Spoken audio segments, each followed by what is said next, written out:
ಸಾರ್ಥಕದ ಬದುಕಿದೆ. ದೇಹವಿದು ಭೂಮಿಯಂತೆ ಪಂಚಭೂತ ಸೃಷ್ಟಿಯು, ದೇಹವಿದು ಭೂಮಿಯಂತೆ ಪಂಚಭೂತ ಸೃಷ್ಟಿಯು, ಅರಿತು ಬಾಳೆ ಸ್ವರ್ಗವು ಮರೆತು ಬಾಳೆ ನರ್ಕವು, ಅರಿತು ಬಾಳೆ ಸ್ವರ್ಗವು ಮರೆತು ಬಾಳೆ ನರ್ಕವು. ಯೋಗ ಮಾಡಿ ಯೋಗಿಯಾಗು ಸಾಧನೆ ನಮ್ಮೊಡನಿದೆ, ಯೋಗದಿಂದ ರೋಗ ದೂರ ಸಾರ್ಥಕದ ಬದುಕಿದೆ, ಸಾರ್ಥಕದ ಬದುಕಿದೆ. ನಂದಿನಿ ಲೇಔಟ್ನ 4ನೇ ಹಂತದಲ್ಲಿರುವ ಇಂಡಿಯನ್ ನ್ಯಾಷನಲ್ ಪಬ್ಲಿಕ್ ಶಾಲೆಯಲ್ಲಿ ಅಂತಾರಾಷ್ಟ್ರೀಯ ಯೋಗ ದಿನವನ್ನು ಅರ್ಥಪೂರ್ಣವಾಗಿ ಆಚರಿಸಲಾಯಿತು. Vidyavihar educational and cultural trust ಅಧ್ಯಕ್ಷರು ಹಾಗೂ ಶಾಲೆಯ ಸಂಸ್ಥಾಪಕರಾದ ಸುಧಾಕರ್ ಬ್ಯಾಟೋರಿರವರ ಅಧ್ಯಕ್ಷತೆಯಲ್ಲಿ ನಡೆದ ಕಾರ್ಯಕ್ರಮದಲ್ಲಿ ಮೊದಲಿಗೆ ಸುಧಾಕರ್ ಅವರ ಹುಟ್ಟುಹಬ್ಬಕ್ಕೆ ಶುಭಾಶಯ ಕೋರುವ ಮೂಲಕ ಶಾಲೆಯ ಎಲ್ಲ ಮಕ್ಕಳು, ಅಧ್ಯಾಪಕ ವರ್ಗ, ಸಿಬ್ಬಂದಿ ವರ್ಗ ಭಾಗವಹಿಸಿದ್ದರು. ಯೋಗಾಸನದ ಎಲ್ಲ ಆಯಾಮಗಳನ್ನು ಯೋಗ ಶಿಕ್ಷಕಿ ಸ್ಮಿತಾ ಸುಖಿ ಮಕ್ಕಳಿಗೆ ಯೋಗ ಪ್ರದರ್ಶನದಲ್ಲಿ ಬೋಧಿಸಿದರು. ಯೋಗವು ಕೇವಲ ವ್ಯಾಯಾಮವಲ್ಲ, ಅದು ದೇಹ, ಮನಸ್ಸು ಮತ್ತು ಆತ್ಮವನ್ನು ಒಂದಾಗಿಸುವ ಜೀವನ ಶೈಲಿಯಾಗಿದೆ. ಭಾರತದ ಪ್ರಾಚೀನ ಪರಂಪರೆಯಾದ ಯೋಗವನ್ನು ಜಗತ್ತಿನಾದ್ಯಂತ ಪರಿಚಯಿಸುವ ಉದ್ದೇಶದಿಂದ 2014ರಲ್ಲಿ ಪ್ರಧಾನಿ ನರೇಂದ್ರ ಮೋದಿಯವರು ವಿಶ್ವಸಂಸ್ಥೆಯಲ್ಲಿ ಪ್ರಸ್ತಾಪಿಸಿದ ಬಳಿಕ 2015ರಿಂದ ಪ್ರತಿ ವರ್ಷ ಜೂನ್ 21ರಂದು ಅಂತಾರಾಷ್ಟ್ರೀಯ ಯೋಗ ದಿನವನ್ನು ಆಚರಿಸಲಾಗುತ್ತಿದೆ. ಯೋಗಾಭ್ಯಾಸದಿಂದ ದೈಹಿಕ ಆರೋಗ್ಯ ಸುಧಾರಿಸುವುದರ ಜೊತೆಗೆ ಮಾನಸಿಕ ಒತ್ತಡ ಕಡಿಮೆಯಾಗುತ್ತದೆ. ನಿಯಮಿತ ಯೋಗದಿಂದ ದೇಹದ ಲವಲವಿಕೆ ಹೆಚ್ಚುತ್ತದೆ, ರೋಗ ನಿರೋಧಕ ಶಕ್ತಿ ವೃದ್ಧಿಯಾಗುತ್ತದೆ ಹಾಗೂ ಮನಸ್ಸಿಗೆ ಶಾಂತಿ ದೊರೆಯುತ್ತದೆ. ಇಂದು ದೇಶದ ವಿವಿಧ ನಗರಗಳು, ಶಾಲೆಗಳು, ಕಾಲೇಜುಗಳು, ಸರ್ಕಾರಿ ಕಚೇರಿಗಳು ಹಾಗೂ ಸಾರ್ವಜನಿಕ ಸ್ಥಳಗಳಲ್ಲಿ ಸಾವಿರಾರು ಜನರು ಯೋಗಾಭ್ಯಾಸ ಮಾಡುವ ಮೂಲಕ ಯೋಗ ದಿನವನ್ನು ಸಂಭ್ರಮಿಸುತ್ತಿದ್ದಾರೆ. ಇದು ಅಂತಾರಾಷ್ಟ್ರೀಯ ಯೋಗ ದಿನದ ಅಂಗವಾಗಿ ನಮ್ಮ ಶಾಲೆಯಲ್ಲಿ we had organized for a yoga day, and it is becoming an order of the day. Everybody should follow that for a good health, good mental balance and good education and good well-being of the students, and everybody should participate in it.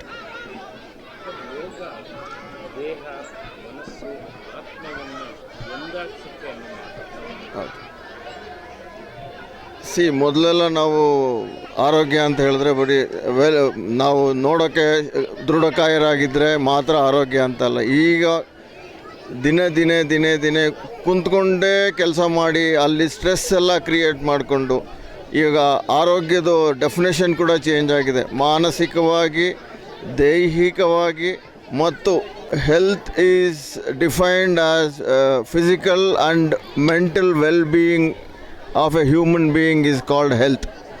ನಾವು ಒಬ್ಬ ಮನುಷ್ಯ ನೋಡಿದ್ರೆ ಆರೋಗ್ಯವಾಗಿ ಕಾಣೋದಲ್ಲ, ಅವನು ಮಾನಸಿಕ ಸ್ಥಿತಿನೂ ಆರೋಗ್ಯವಾಗಿರಬೇಕು.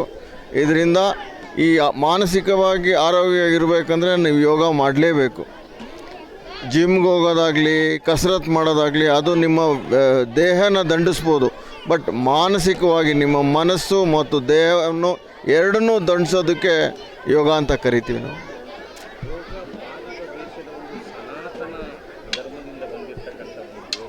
ಹೌದು, ಪ್ರಪಂಚಕ್ಕೆ ಮಾದರಿಯಾಗಿದೆ ಭಾರತದ ಯೋಗ. ಹೌದು, ನಮ್ಮ ಯೋಗ ಸುಮಾರು ನಮ್ಮ ಪ್ರೈಮ್ ಮಿನಿಸ್ಟರ್ ನರೇಂದ್ರ ಮೋದಿಯವರು ಈ ಜಗತ್ತಿಗೆ ಪರಿಚಯ ಮಾಡಿಕೊಡೋ ತನಕ ಯೋಗಕ್ಕೆ ಅಷ್ಟೊಂದು ಬೆಲೆ ಇರಲಿಲ್ಲ, ಯಾರೂ ಮಾನ್ಯತೆ ಕೊಡಲಿಲ್ಲ. ಬಟ್ ಏನಂದರೆ ನರೇಂದ್ರ ಮೋದಿಯವರು ಬಂದು he has really brought A light regarding the yoga which is our ancestral. ನಮ್ಮದು ಪುರಾತನವಾದ ನಮ್ಮ ಋಷಿ ಮುನಿಗಳು ಎಲ್ಲ ಮಾಡಿ ಅವರ ಆರೋಗ್ಯವನ್ನು ಕಾಪಾಡ್ಕೊಳ್ತಾ ಇದ್ದ ವಿಧಾನ ಇದು ಯೋಗ. ಇದು ವಿಚ್ ಇಸ್ ಹೌದು ಹೌದು. ಮಕ್ಕಳಿಗೆ, ತಂದೆ ತಾಯಿಗೆ ಏನು ಒಂದು ಸಂದೇಶ ಕೊಡ್ತೀರಾ ಈ ವಿಚಾರ? ಈಗಿನ ಕಾಲದಲ್ಲಿ ನಮ್ಮ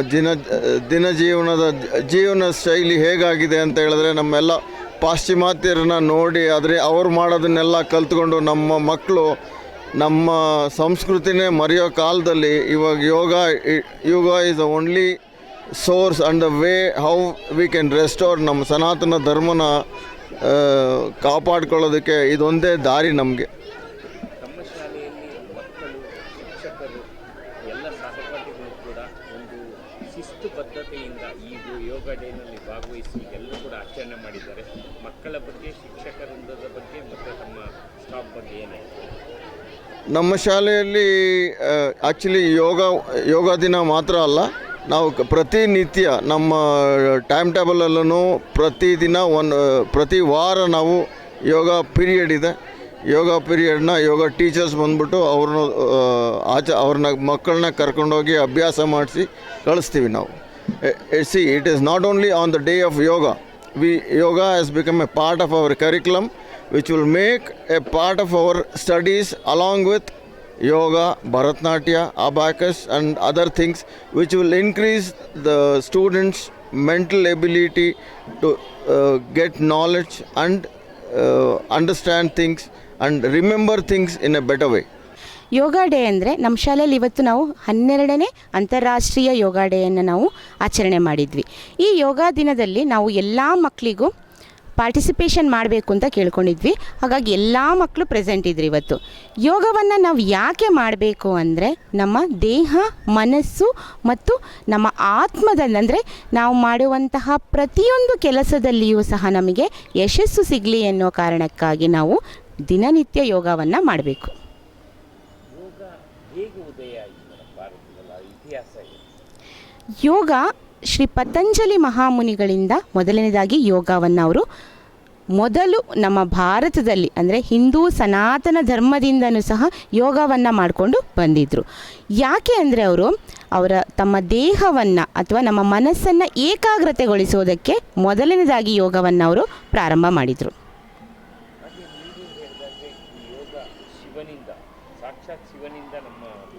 ಹೌದು, ಶಿವನಿಂದ ಯಾಕೆ ಬಂತು ಅಂದರೆ, ಶಿವ ತನ್ನೆಲ್ಲ ಪರಿವಾರದವನ್ನು ಬಿಟ್ಟು ಅವನು ತಪಸ್ಸನ್ನು ಮಾಡ್ತಾ ಇರ್ತಾನೆ.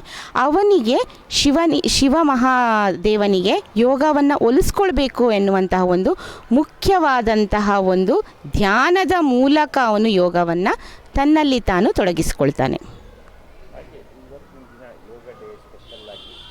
ವಿದ್ಯಾರ್ಥಿಗಳಿಗೆ ಮತ್ತು ಪೋಷಕರಿಗೆ ಯೋಗದ ವಿಚಾರವಾಗಿ ಏನು ಮೆಸೇಜ್ ಕೊಡ್ತೀರಾ? ಈ ಯುಗದಲ್ಲಿ, ಅಂದರೆ ಈಗ ಆಧುನಿಕ ಯುಗದಲ್ಲಿ ನಾವೆಲ್ಲರೂ ಡಿಜಿಟಲ್ ಮಯವಾಗಿಬಿಟ್ಟಿದ್ದೀವಿ. ಯಾವಾಗ ನೋಡಿದರೂ ನಾವು ಮೊಬೈಲ್ ಬಿಟ್ಟರೆ TV ಇದರಲ್ಲೇ ಭಾಗವಹಿಸ್ತಾ ಇರ್ತೀವಿ. ಹಾಗಾಗಿ ನಾವು ಯೋಗವನ್ನು ಮೊದಲನೇದಾಗಿ ನಮ್ಮ ಆರೋಗ್ಯವನ್ನು ಕಾಪಾಡಿಕೊಳ್ಳೋದಕ್ಕೆ ನಾವು ಯೋಗವನ್ನು ಪ್ರತಿನಿತ್ಯ ಕೇವಲ 10 ನಿಮಿಷ ಆದರೂ ನಾವು ಮಾಡಲೇಬೇಕು. ಮುಖ್ಯವಾಗಿ ವಿದ್ಯಾರ್ಥಿಗಳು ಯಾಕೆ ಮಾಡಬೇಕು ಅಂದರೆ ಓದಿನಲ್ಲಿ ಅವರಿಗೆ ಏಕಾಗ್ರತೆಯನ್ನು ತರಬೇಕು. ಹಾಗಾಗಿ ನಾವು ಯೋಗವನ್ನು ಮಾಡಬೇಕು. ನಮ್ಮ ದೇಶದ ಸನಾತನ ಸಂಸ್ಕೃತಿಯ ಯೋಗವನ್ನು ವಿದೇಶಗಳು ಕೂಡ ಇವತ್ತು ಅಳವಡಿಸ್ಕೊಳ್ತಾ ಇದ್ದಾವೆ. ಆದರೆ ಎಲ್ಲೋ ಒಂದು ಕಡೆ ನಮ್ಮ ದೇಶದ ಯುವ ಪೀಳಿಗೆ ಪಾಶ್ಚಿಮಾತ್ಯ ಸಂಸ್ಕೃತಿ ಸಂಪ್ರದಾಯಗಳನ್ನ ಪೋಷಣೆ ಮಾಡ್ತಕ್ಕಂಥದ್ದು ಕಾಣ್ ಬರ್ತಾ ಇದೆ. ಏನು ಹೇಳ್ತೀರಾ? ಇದು ನಿಜವಾದ ಮಾತು. ನಮ್ಮ ದೇಶದಲ್ಲಿ ನಮ್ಮ ವಿದ್ಯಾರ್ಥಿಗಳು, ಮೊದಲನೇದಾಗಿ ಯುವ ಜನಾಂಗ, ನಾವು ಮೊದಲು ಎಚ್ಚೆತ್ತುಕೊಳ್ಬೇಕು. ಯಾಕೆ ಅಂದರೆ ನಾವಿವತ್ತು ನಮ್ಮ ಆರೋಗ್ಯದ ಕಡೆ ಗಮನ ಕೊಡ್ತಾ ಇಲ್ಲ. ಹೆಚ್ಚಾಗಿ ನಾವು ನೋಡುವಂಥದ್ದು ಈಗ ಹಾರ್ಟ್ ಅಟ್ಯಾಕ್, ಕಾರ್ಡಿಯಾಕ್ ಅಟ್ಯಾಕ್ ಆಗ್ತಾ ಇದೆ ನಮ್ಮ ದೇಶದಲ್ಲಿ. ಅದನ್ನು ನಾವು ತಪ್ಪಿಸಬೇಕು ಅಂದರೆ ಧ್ಯಾನ ಮತ್ತು ಯೋಗವನ್ನು ಮುಖ್ಯವಾಗಿ ನಮ್ಮ ಭಾರತ ದೇಶದ ಯುವ ಪೀಳಿಗೆ ಅದನ್ನು ಮಾಡಬೇಕು.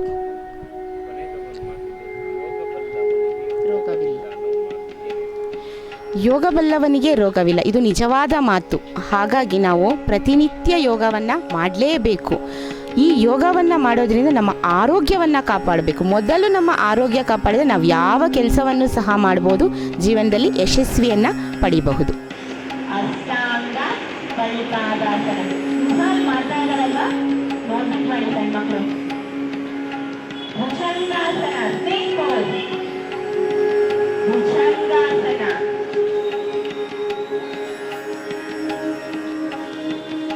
ಅದೇ ಸ್ಥಿತಿಯಲ್ಲಿ ಭುಜಂಗಾಸನ,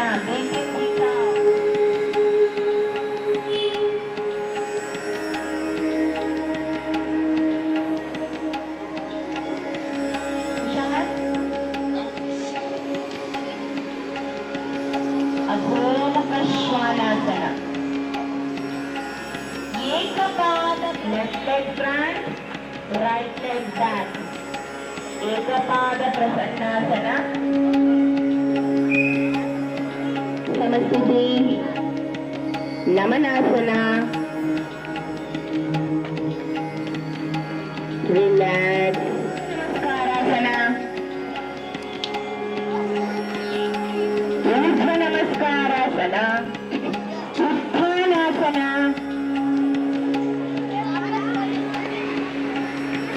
ಅಧೋಮುಖ ಶ್ವಾನಾಸನ. ಪ್ರಣಮಾಮಿ ಪತಂಜಲಿಂ. Now tell all of you. ಸರ್ವೇ ಭವಂತು ಸುಖಿನಃ.